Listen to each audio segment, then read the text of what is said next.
Here's one key passage from the 58 pages about the Hillary Clinton email investigation the FBI released on Friday. Quote, Clinton did not recall receiving any emails she thought should not be on an unclassified system. That despite the fact some of those emails discussed possible future drone strikes against suspected terrorists. Here's another one. Clinton, quote, could not recall any briefing or training by state related to the retention of federal records or handling classified information. To the Clinton campaign, the documents support the decision by the FBI not to seek criminal charges. Donald Trump, though, says Clinton answers, quote, defy belief. After reading these documents, Mr. Trump said in a statement Friday, I really don't understand how she was able to get away from prosecution. This is going to come up in that debate 3 weeks from tomorrow, but it is striking. Dan, you and I have covered the Clintons for a long time. She says she's the detail person. She says sometimes, forgive me, I'm a nerd, I'm a policy wonk, I like to get into the detail.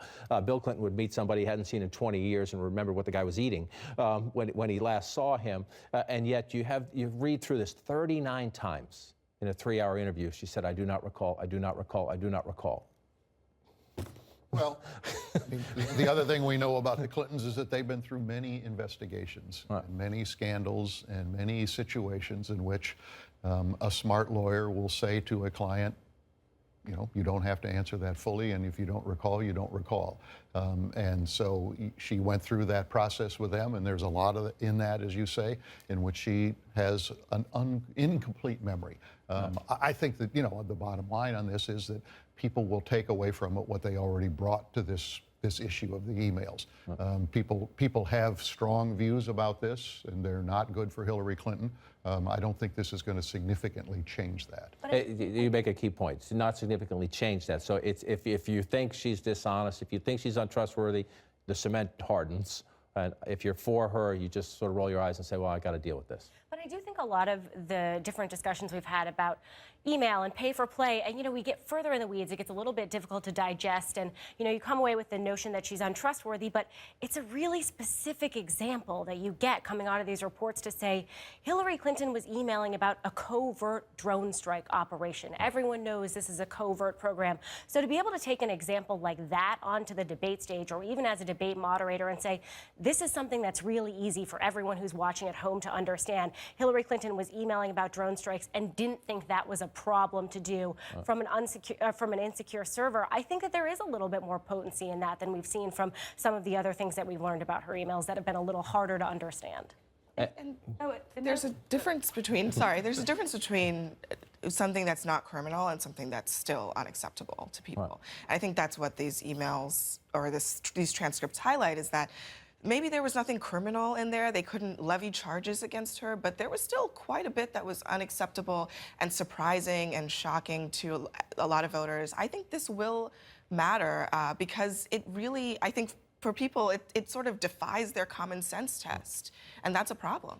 And this is also a fantastic issue for Donald Trump. He's someone who has trouble staying on message, but the one message he's really been able to alight on is Hillary Clinton being dishonest, being untrustworthy, playing by a different set of rules. And every time there's a new sort of drip, drip, drip out of this genre, he will hammer it from the campaign trail. And it's sort of the one thing that can really focus him in a way that's compelling to voters. Right. John, I think another aspect of this is FBI Director Comey, who on the one hand decided there wasn't a case that could be won and therefore did not recommend prosecution, and yet in some way or another has clearly been offended by the way she handled this whole process. And so he has continued, starting with the press conference and continuing through this, to push out information that has been harmful to her. And a lot of people think as we get to Labor Day, and we're going to get to some of the numbers in a minute, but a lot of people think the race is over, the race is baked because of her lead in some battleground states. Among those who does not is the great Peter Hart. He's a Democratic pollster. He's also one of the masters of conducting focus groups. He had a focus group for the Annenberg Public Policy Center in Milwaukee a week or so ago, and this jumped out at him. He says their lack of trust about Hillary Clinton stems from a perception of her lack of openness and transparency. Several swing voters explain that when these issues arise, she comes across as defensive and dismissive.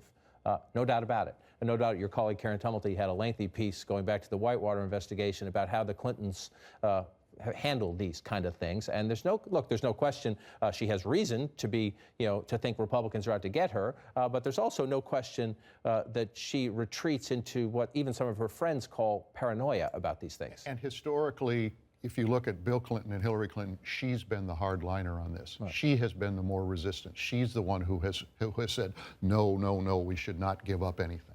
And yet her running mate, it's been, what are we at, 275 days since a formal press conference. I think I'm in agreement with those at the table. This will change before the debate. She's not going to go into the debate, which is in 3 weeks from tomorrow, and have Donald Trump say, it's been almost 300 days since you had a press conference. So she'll have at least one, if not two, before then. But this whole issue of Clinton transparency, Clinton openness, Clinton accessibility, listen to Tim Kaine, a running mate here. God bless the people who get to be vice presidential nominees because they have to say things like this. Well, look, I don't see what the massive difference is between a press conference and talking to the press everywhere you go. She talks to the press a lot, and I've been with her when she's talked to the press. Can we just say, though, that both of these campaigns are just horrible on transparency? I mean, they like to jab each other on this issue, and as journalists, we want more questions. We want more press conferences, and we absolutely think that Hillary Clinton should be taking questions from the press regularly, which she does not do regularly. She does not hold press conferences. But Donald Trump flew to Mexico and left his traveling press corps behind. Donald Trump does not let reporters approach him and ask him questions on the rope line. Hillary Clinton will start flying with her press on a plane. Donald Trump will not. Donald Trump has a blacklist of media organizations he doesn't let into his events. Neither of these candidates really has a leg to stand on when it comes to pointing a finger of transparency at the